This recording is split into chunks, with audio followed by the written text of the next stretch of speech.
Bum bum bum bum bum bum bum bum bum bum bum bum. The Peter Dislike Show. Bum bum bum bum bum bum bum. So we have this culture here in the Western world that first we want to have work-life balance with our families, and which is a great thing. During the pandemic when we were working remotely, I did get to know a lot of my colleagues' families because obviously they would show up on the call sometimes.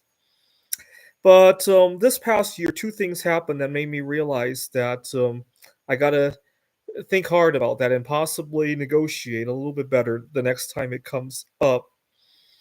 So 3 months ago, I was very ill with COVID-19, and I didn't have anybody taking care of me at the time. I think my roommates were away on vacation for a bit of that COVID-19, at least, not the whole thing.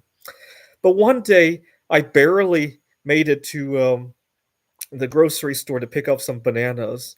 I really needed some comfort food, and I barely made it in there. You got to remember, it was 110 degrees outside, and I barely got to the store. There's nowhere to sit down in the store.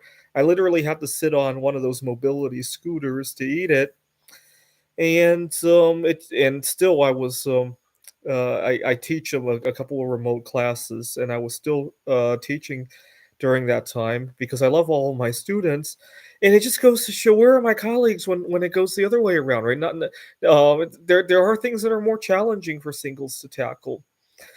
Now, this past week, I have been so heartbroken at various social events that I can't focus. I've had several near miss car accidents, and I even offered $1,000 reward for anybody who can put me on a date, right? You guys saw that. Now, why? Because I need to get back to my life. I'm not driving right. I'm not working right. I'm not eating right. I'm not sleeping right. And but tomorrow when I get to the office, somehow I don't even know how now because I can't focus. I'm scared of driving. I actually put my keys in a bucket of water and put it in the freezer so I can't touch them. And tomorrow when I get there, I'm gonna have to see if I have any colleagues who can give me a ride to work until I sort everything out. But I'm guessing the odds of me doing I give myself a 1 in 10 chance of that turning out. But where are my colleagues when there are things that are more challenging for single? I probably have a better time asking for time off work altogether, but I don't want to do that because work has been the one thing that has been keeping me together. Otherwise, I'd probably be even more insane than I already am, right? I kind of did some googling about what you can do if because we have FMLA leave and all that. But what if you're in a situation where you can still work but you can't drive, right? I kind of did some googling on that. Unfortunately, it looks like the law's not on my side for that, right?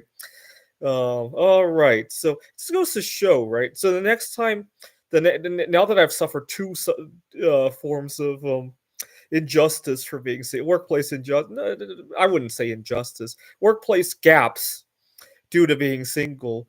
The next time my colleagues ask me to help them with various things, I'm gonna have to think hard about this, right? And maybe at least ask for something in return, right?